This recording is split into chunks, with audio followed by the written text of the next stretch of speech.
नमस्कार, investment philosophy में आपका बहुत बहुत स्वागत है। मैं आपका दोस्त इन्वेस्टमेंट फिलॉसफर सलाहकार आयुष पाल फिर मुखातिब हुआ हूँ आप सभी लोगों के सामने एक बार फिर से।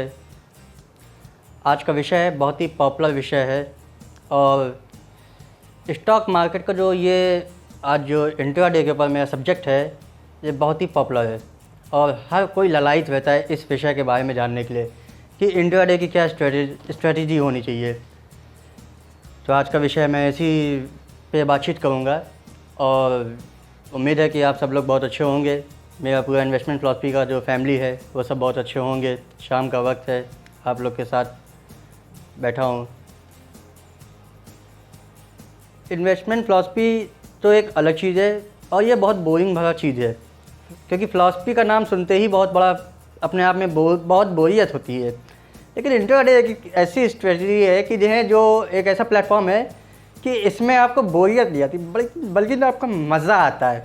मज़ा, अब इस मज़े का जो स्वाद है वो बहुत ही मीठा और बहुत ही कड़वा है। तो मीठे और कड़वे को आज दोनों को मैं थोड़ा सा अलग अलग दोनों का जो अलग अलग डिफरेंशिएट करना चाहूँगा यहाँ पे कि दोनों में अलग अलग कि दोनों में समानता क्या नहीं है। मीठे का मतलब ये है कि जब प्रॉफिट होता है आपको तो बहुत अच्छा लगता है, ये आपका हो गया एक मीठा साइड, और जब लॉस होता है तो वो बहुत कड़वा होता है। लेकिन उस कड़वे को आपको समझना पड़ेगा कि वो कड़वा क्यों होता है। पहली बात तो इंट्राडे में जो लोग पैसा लगाते हैं वो अपना पैसा कम लगा के ब्रोकर से मार्जिन ज़्यादा लेते हैं, इसलिए उनको ज़्यादातर लॉस होने के चांसेस बहुत ज़्यादा हो जाते हैं। तो इस फिलॉसफी में ना जाके मैं सीधे इंट्राडे की कुछ तरीके बताने में आया हूँ कि इसमें क्या करना चाहिए। इंट्राडे में देखिए, आप सबसे पहले अपने लैपटॉप पे या मोबाइल पे, आप जिस पे भी आप काम करते हैं स्टॉक मार्केट का, शेयर बाज़ार का, उसमें आप 3 से 4 या 5 स्लॉट बना लीजिए।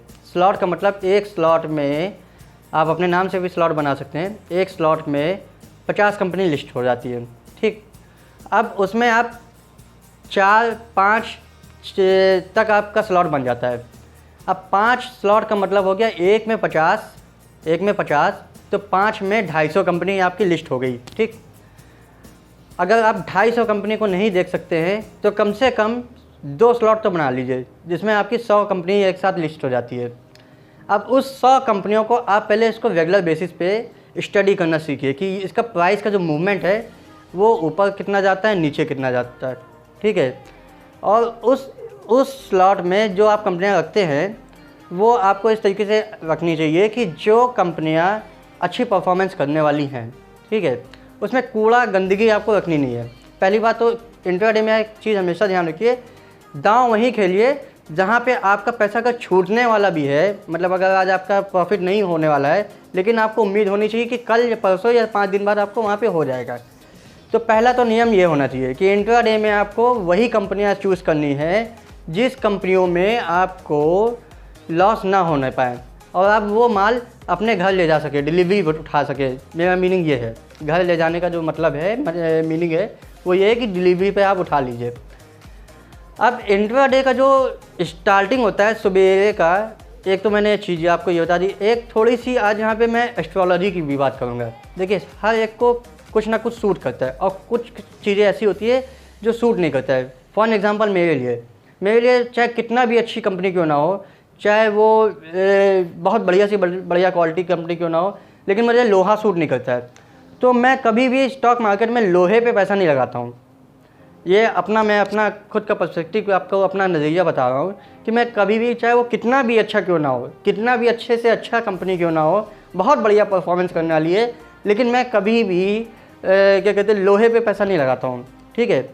तो इसी तरीके से किसी को लोहा, किसी को सोना चांदी, किसी को प्लास्टिक रबड़, तो आप किसी को बैंक का जैसे फाइनेंस जहाँ पे नगद पैसों का लेन देन होता है, ठीक है, तो आपको ये चीज़ों को भी थोड़ा सा देखना चाहिए। आज थोड़ी सी मैं अलग तरीके की बात कह रहा हूँ यहाँ पे कि ये थोड़ा सा एस्ट्रोलॉजी से भी संबंधित है और वो इसलिए है क्योंकि मुझे इस चीज़ का बहुत लंबा अनुभव है कि मुझे चाहे कितनी भी अच्छी, चाहे मैं टाटा स्टील ले लूँ या फिर लोहे से संबंधित, भाई जैसे आपकी गाड़ियाँ बनाने वाली है कंपनी, तो गाड़ी बनाने में उसमें लोहा लगता है।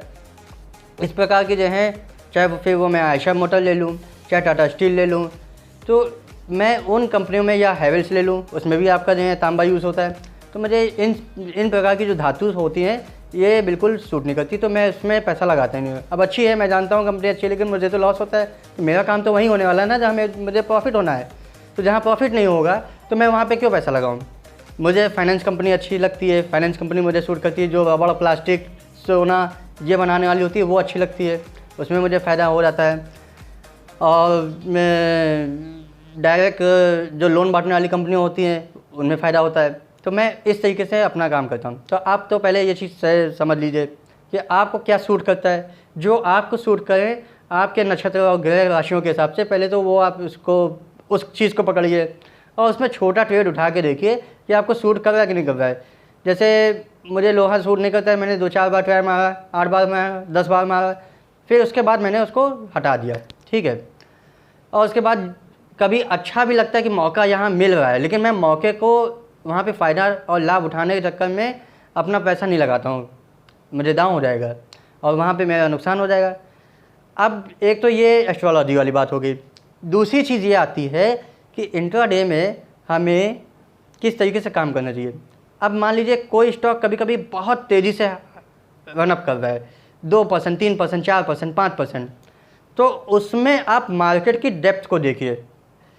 आप जब सुबह स्टार्ट होता है, सुबह 9:15 बजे जब बाज़ार आपका ओपन होता है, तो कभी भी 9:15 बजे बिल्कुल से एंट्री मत कर लीजिए। बढ़िया आराम से नाश्ता पानी करके, खा पी के 10 से 10:30 के बीच में थोड़ी बाज़ार को रिलैक्स होने दीजिए, थोड़ी ठंडी होने दीजिए। जब वो बाज़ार थोड़ा ठंडा होता है, क्योंकि सुबह एकदम से जब बाज़ार खुलती है तो बायर्स भी है, सेलर भी है, सभी कुछ लोग हैं, पुराना जिसका माल पड़ा हुआ है वो बेचने आ रहा है, नया खरीदने आ रहा है, तो बाज़ार बहुत वॉलेटाइल होती है। तो बाज़ार को थोड़ा सा जो है इसको रिलैक्स होने दीजिए। वो आपके होते होते ऑलमोस्ट टाइम ले लेता है 10:30 बजे तक। आप जो 10:30 बजे तक उसने जब टाइम ले लिया, उस टाइम पे आप 3-4 सेक्टर पकड़िए।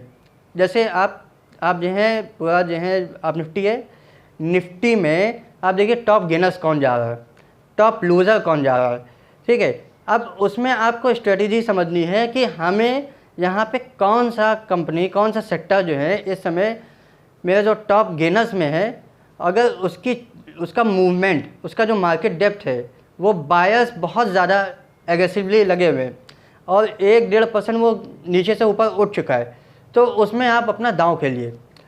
अब इंट्राडे एक जो सबसे जो ख़तरनाक इसमें जो काम है, जो सबसे जो मतलब अर्लीस्ट काम है, वो यही है कि एक तो अपना पैसा आप लगा के बैठिए, पहली चीज़ तो ये। और अपने पैसे में आपको सेफ्टी ये रहती है कि अगर बाई चांस अगर आपका वो सौदा छूट जाता है, तो उसमें आपको कम से कम वो माल आप अपने घर ले जा सकते हैं और 2 से 3 दिन, 5 दिन, 10 दिन बाद उसको फिर से वापस बेच सकते हैं और इस तरीके से प्रॉफिट को बुक कर सकते हैं। और कुछ चीज़ों को मैं बताता हूँ। फॉर एग्ज़ाम्पल, आपने 1000 रुपये आज कमाया, ठीक है, आज आपने 1000 रुपये कमाया, लेकिन अगर आपने देखा कि इसमें 200 रुपये मेरा लॉस हो रहा है, तो उस लॉस के 200 रुपये के लॉस के चक्कर में उस 200 रुपये के लॉस के चक्कर में आपको वो 800 रुपये छोड़ने नहीं है। मैं कहता हूँ 500 अगर मिल रहे हैं, उस 500 को पकड़िए, उस 500 को छोड़ दीजिए, आपको फिर भी 500 मिल रहे हैं। और उस 500 में भी अगर 100-200 रुपये अगर आपके जो हैं चले जाते हैं कमीशन, ब्रोकरेज, इन सब चीज़ों में, तो आप इतना रखिए, खुश रहिए ना। 300 रुपये तो आपको मिल गए ना। छोटे ट्रेडर्स लोगों के ये मैं बातचीत कर रहा हूँ। इस तरीके से आप स्टॉक मार्केट में इंट्राडे की स्ट्रेटेजी अपना सकते हैं। और बाकी इंट्राडे की जो स्ट्रेटेजी है उसको बहुत डीपली मैं जाऊँगा, लेकिन आगे मैं आने वाली वीडियोस में मैं उसमें ये सब चीज़ें बताऊँगा कि कैसे कैसे और इंट्राडेज में इम्प्रूवमेंट लाया जा सकता है और किन स्टॉक्स पे कैसे दांव खेलना चाहिए, किस प्रकार से खेलना चाहिए, इन सब चीज़ों को बातें हम लोग समझेंगे। और मेरा वीडियो अगर पसंद आया हो तो आप अपने दोस्तों के साथ शेयर कीजिए, मेरे चैनल को सब्सक्राइब करिए। और एक्चुअल में मैं भूल जाता हूँ चैनल को सब्सक्राइब करवाने के लिए, क्योंकि मेरा जो इंटेंशन होता है वो मेरा इंटेंशन केवल आप लोग को एक अच्छा गाइडलाइन देने का रहता है। बहुत ज़्यादा वो सब्सक्राइबर और बेल आइकन बटन दबाना ये सब मेरा बहुत ज़्यादा वैसा नहीं है, लेकिन मुझे अच्छा लगेगा अगर आप लोग को अच्छा प्यार मिलेगा इन सब चीज़ों का। तो आज के लिए इतना ही। थैंक यू, धन्यवाद, जय हिंद।